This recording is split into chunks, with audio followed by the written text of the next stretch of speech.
Wake that ass up. Early in the morning. The Breakfast Club. Good morning, everybody. We are the Breakfast Club. Let's get in some front page news. Now on Monday Night Football, the Falcons beat the Raiders last night 15-9, and the Vikings beat the Bears 30-12. Good morning, Morgan. Good morning. Good morning. Happy Tuesday to you, MB, Charlamagne, and Jess Hilarious. How y'all feeling? Peace, Morgan. Good. Okay, so listen, y'all. It's tragic news to report out of Madison, Wisconsin. Police in Madison say 3 people are dead and several are wounded after a shooting at a K-12 Christian school. Madison Police Chief Sean F. Barnes says a teacher and student at Abundant Life Christian School were shot and killed by a teenage student. He says the shooter has been identified as a 15-year-old girl. Let's hear more from Madison Police Chief Sean Barnes on that incident. She was a student at the school, and evidence suggests she died from a self-inflicted gunshot wound. The shooting happened inside a classroom in a study hall of students from mixed grades. A second grade student called 911 to report a shooting had occurred at school. 6 people were wounded in the shooting. 2 students are critical and 1 teacher and 3 students are recovering. Now 2 of the injured have been released from the hospital. Police say they're still working to determine a motive. Madison Police Chief Sean Barnes, who spoke earlier, he went on to say they are investigating that motive and more needs to be done to prevent school shootings of this nature. Let's hear more from the Madison presser with Police Chief Sean Barnes. Our detectives are working hard in the investigative process to find out as many answers as we can so that we can further prevent these things from happening. I think we can all agree that enough is enough, and we have to come together to do everything we can to support our students, to prevent press conferences like these from happening again and again and again. Horrible. Let me pull out the script. Let me pull out the same script we use every time something like this happens. It's Talk about it. It's tragic.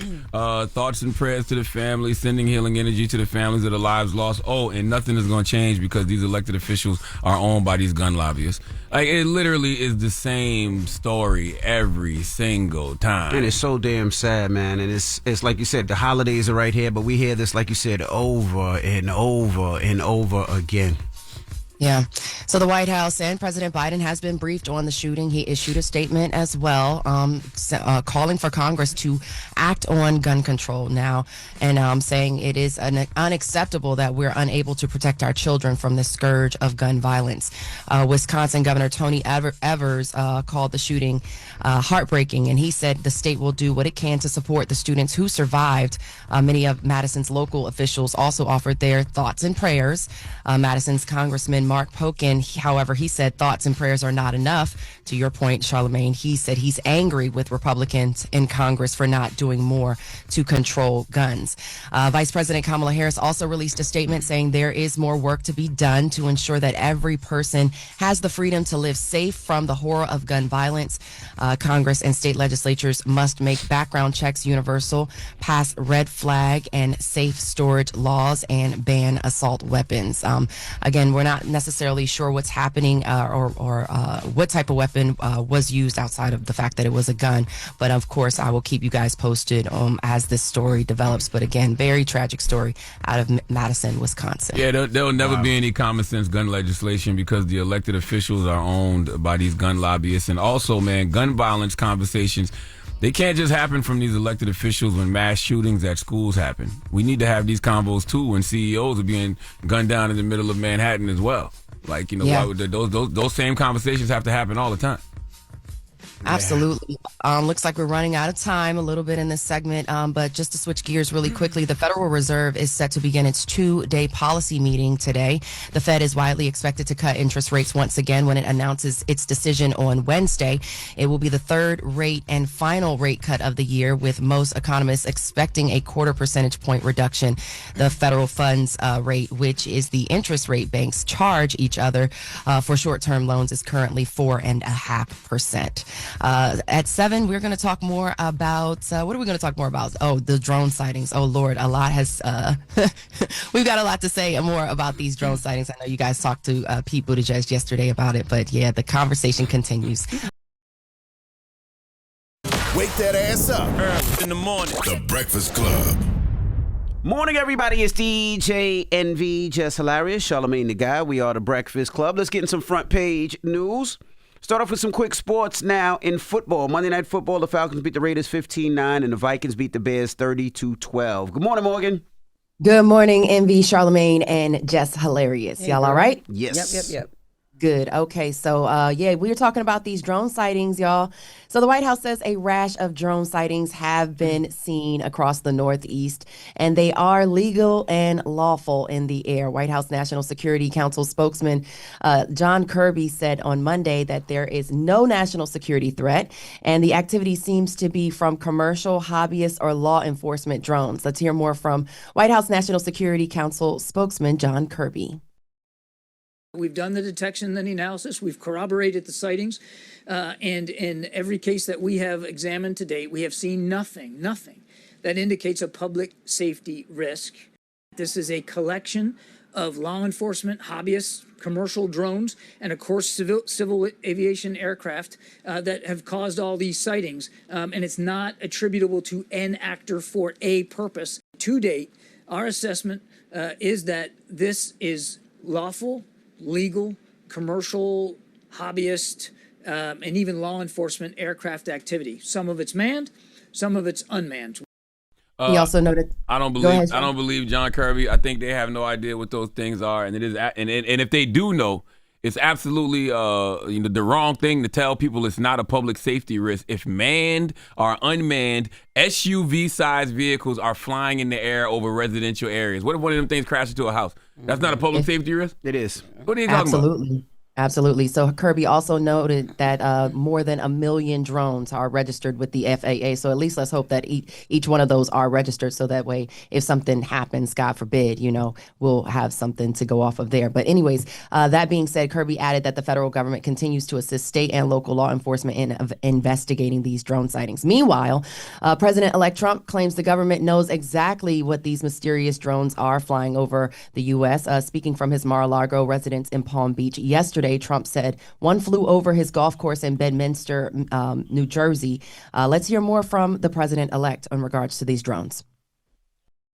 It'd be better off saying what it is. Our military knows and our president knows. And for some reason, they want to keep people in suspense. Our military knows where they took off from. If it's a garage, they can go right into that garage. They know where it came from and where it went. Yeah, I really don't like the drones. And what really, really bothers me is they're able to fly over somebody's house, right? Yes. So you're not protected. Like, you could put a fence up to block anybody from driving in, but somebody could just shoot a drone. A random person could shoot a drone. A robber, a burglar could see if you're home film or your not. house. They could film your house. If you got kids, they could film your kids. I don't like it. It's going to get to the point where people are going to take the law into their own hands and start shooting them. And what if it crashes? Yeah. And I will say Trump is correct. I always said the language of politics is dead, so you might as well just be up front with the people. He's right. Simply tell the people what it is if you know what it is. And the American people are big boys and girls. We can handle it. I mean, hell, nobody afraid of them now. Them things have been flying over us for weeks, and we still more afraid of getting hit from the back by Diddy, and he's in jail. Huh? Lord My Jesus. God. Okay. I think nobody is scared of that. Yeah.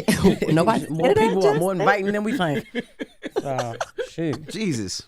Well, yeah. Either way, you get an anal probe. It's aliens or Diddy. One of the two is happening. Okay. So Trump, he did say people do have a right to know, and he doesn't understand why, in his words, the government wants to keep people in suspense. Switching gears on Trump, though, his criminal convictions in New York live on for now. After the judge in the case rejected one of Trump's demands to dismiss his case, State Judge Juan Merchan presided over Trump's 34 felony convictions for falsifying business records related to payoffs to porn star Stormy Daniels, ruled against Trump late on Monday. This was his request to dismiss based on the Supreme Court's decision on presidential criminal immunity. Now, Trump can and will likely appeal this. He also asked for a dismissal connected to his election win, arguing convictions would impede his ability to govern.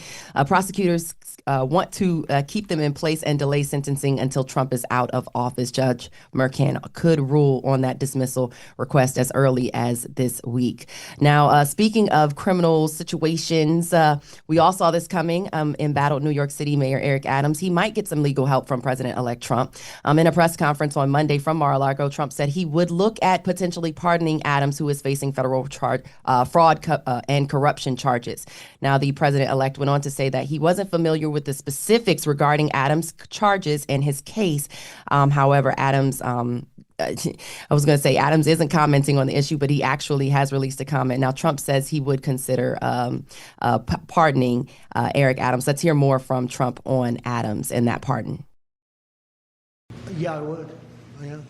I think that he was treated pretty unfairly. Now, I haven't seen the gravity of it all, but it seems, like being upgraded in an airplane many years ago.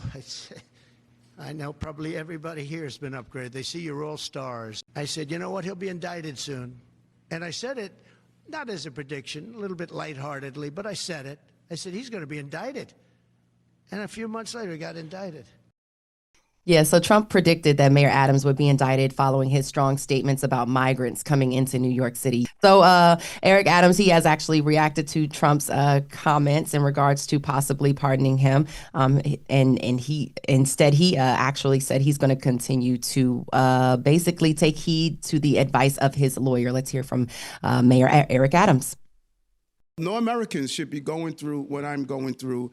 And what my attorney decides to do, I'm going to follow the direction of my attorney. I did nothing wrong, should not have been charged. And I just think, God has a way of showing the irony of life.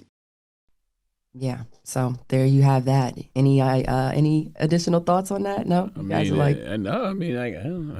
feel like we saw that coming. I feel like Mayor Adams, when he said that he was willing to sit down and work with Trump. He didn't. And by the way, that's how it should be, right? Like if you're an elected official, if you're a mayor, if you're a governor, you should want to work with the president of the United States of America. So it's not I don't really have a thought on it. I don't really have a thought on it.